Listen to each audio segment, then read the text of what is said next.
Hey guys, here's my quick recipe for cod fish fritters, or what we call them bacalaitos.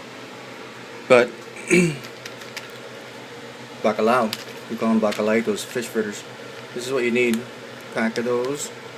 This is salted, so you have to wash the salt off, put it in a pot to boil to get the other salt that's in there off. You don't want to get all the salt off, but most of it.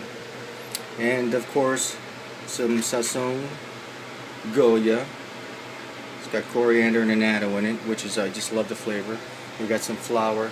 We got some homemade sofrito. This is a mixture of green onions, or onions, peppers, garlic, and coriander, and cilantro, and all this other stuff. Goya adobo goes in everything I eat. I love this stuff. And a little bit of garlic. It's in a paste, but I don't have any fresh garlic, so that's going to have to do. And I also got these are those cachucha peppers that I was telling Drew about. And I don't know about you guys, but I take these seeds and I dry them out and I throw them in the yard and they grow. I have my own peppers. I don't have to tend to them, so don't get rid of them. But that's what they look like after you cut them. And of course an onion and my flour in the pot. So what I'm going to do is I'm going to get all this stuff together. I'm going to put the sazon in the flour. I'm going to wash this off. While this is washing and boiling, I'm going to add the sazon to the flour, the adobo, because it's all dry. Mix it up real good, give some color, add water, and then what we're going to do is we're going to add the onions and this is just for the last batch of bacalaitos that I'm going to make. And what's going to happen, this is just going to be, it's not really hot pepper, but it'll give it a kick. So that's what I kind of like about that. And all that stuff is going to go in this frying pan, and we're going to be good to go. So I'm going to get back to you guys in a bit, and I'll show you the batter and the frying process.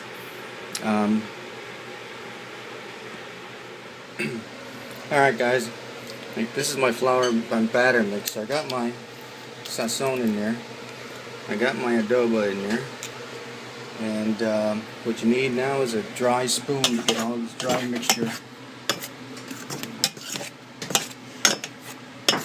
done.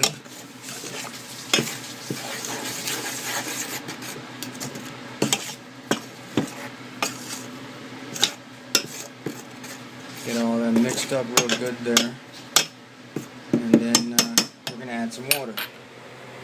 Alright guys, so I changed the water from my salted cod already because it boiled over and it made a mess, as you can see.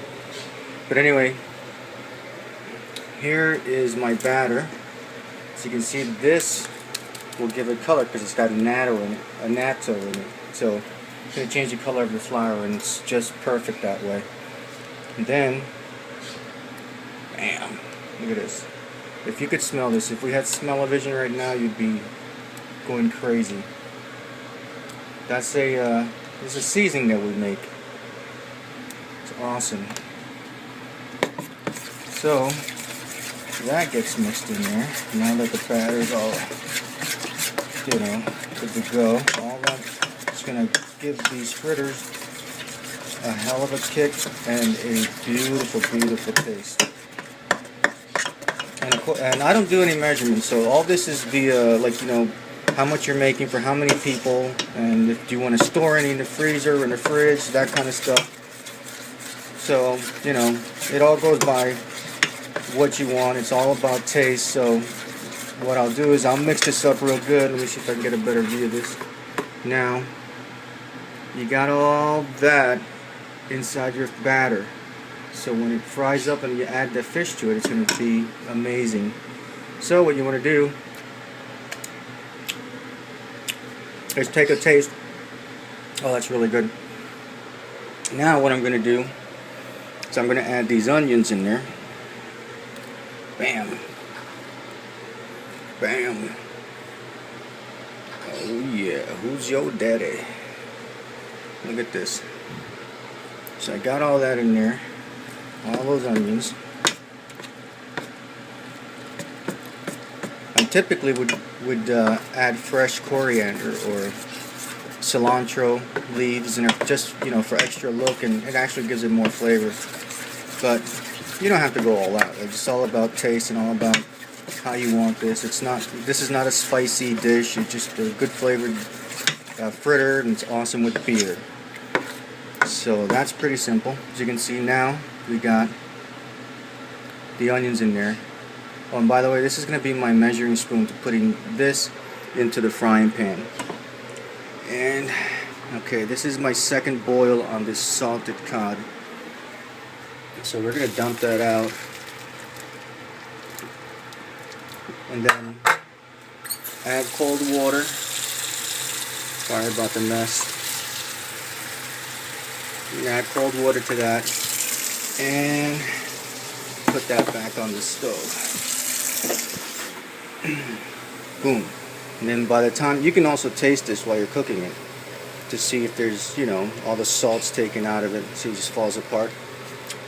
It's like a fish jerky. Actually, that's perfect for what I need. That's a perfect taste. Look at that, I just made a mess. I just cleaned it up and I just burned it again. Alright, so what I'm going to do is cool this off with some cold water. Pretty simple. Pretty simple stuff.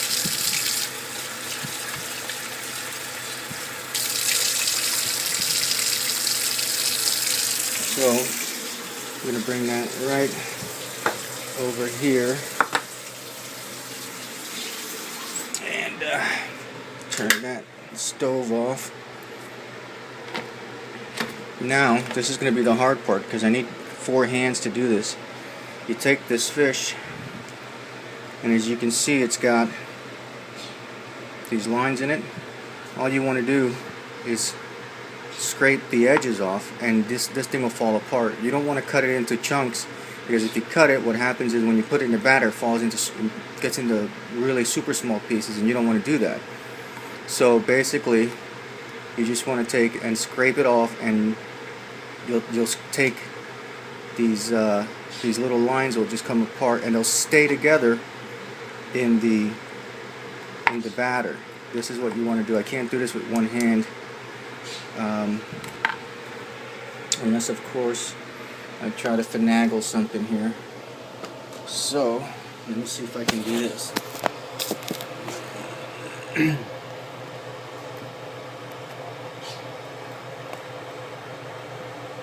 Now of course it's not going to work.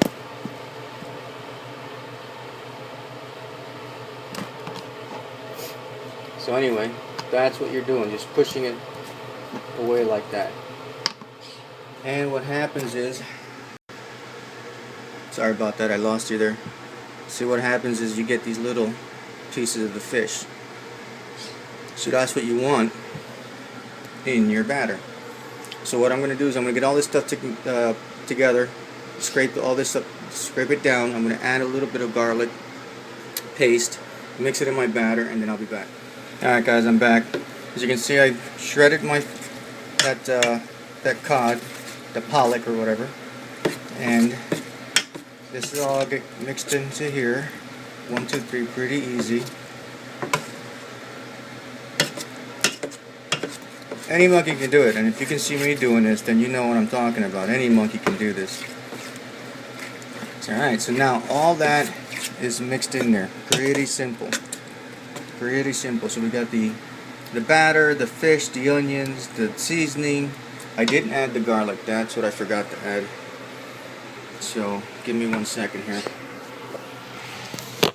So I'm going to put you right there. See if you stand up. Stay right there. Stay right there. No, it's not going to work.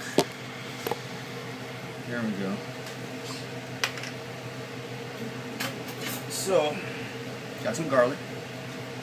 You don't want to add a lot.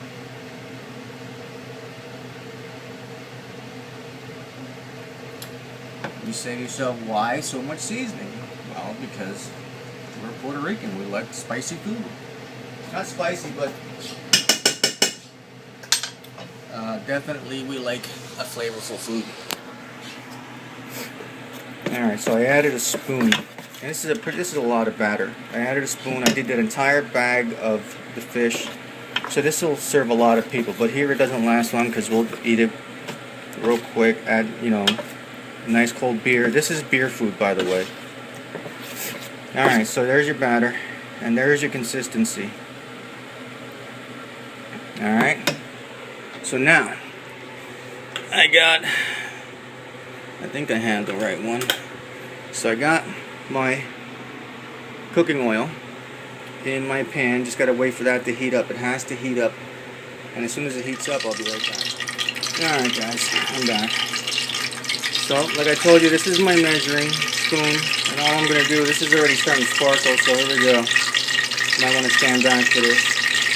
Put that in there on the mound. Bam, right? As soon as you get it in there, you want to spread it around like this. And you want to put a hole in the middle, or two. And what that's going to do is make it really, really crunchy. So you just want to spread it out, and what it does, it thins out the fritter, making it crunchier. Because you don't want a gummy batter or a gummy fritter. So that goes in like that. Spread it out, and put a hole in the center. Put another hole in the center. Whatever. Boom, that's the ticket.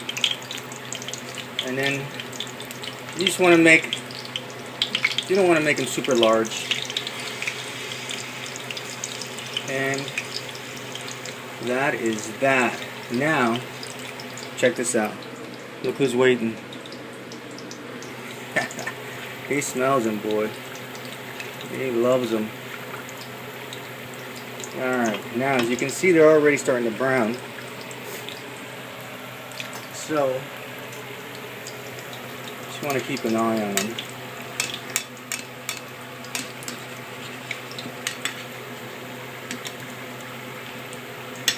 That's all. You want to lift them up off the pan so that they don't get stuck. They cook rather quickly, and it depends on how hot you have your pan. See what I mean? And then when they start floating, you know that they're definitely getting there.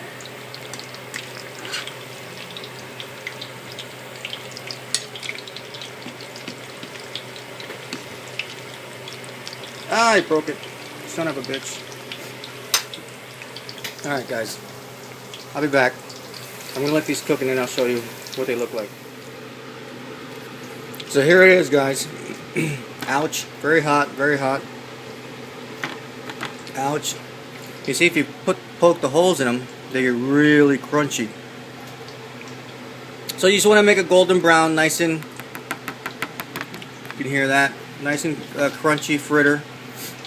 And here you have it. Get a cold beer, and oh my god, those are so good. Get a cold beer and enjoy. I'm telling you, your friends are going to love them. They're awesome. Definitely awesome. Try the recipe. Drew, I invite you to try it. And everybody else out there. Paul, I know that you like cooking. Paul and Ben from Virtual Donna 123. Check out their channel too while you're at it. But thanks for watching. Comment and subscribe. Talk to you later. There she blows, guys. Check this out. Oh, these puppies are hot. But there is your fish fritter. Ow, ow, ow, ow, ow, ow. Very hot. But those ones there have hot peppers in them. So don't eat any of these guys unless you like the hot peppers. And these are your standard fish fritters. That's what I call them, fish fritters. But that's it. That's the finished product. You must eat these with beer. If you don't eat them with beer, you know, have a beer as a chaser, there's the fish fritter police will come out and get you. So definitely eat these with beer. Alright guys, I'm going to start editing my video and I'll see you guys in a bit.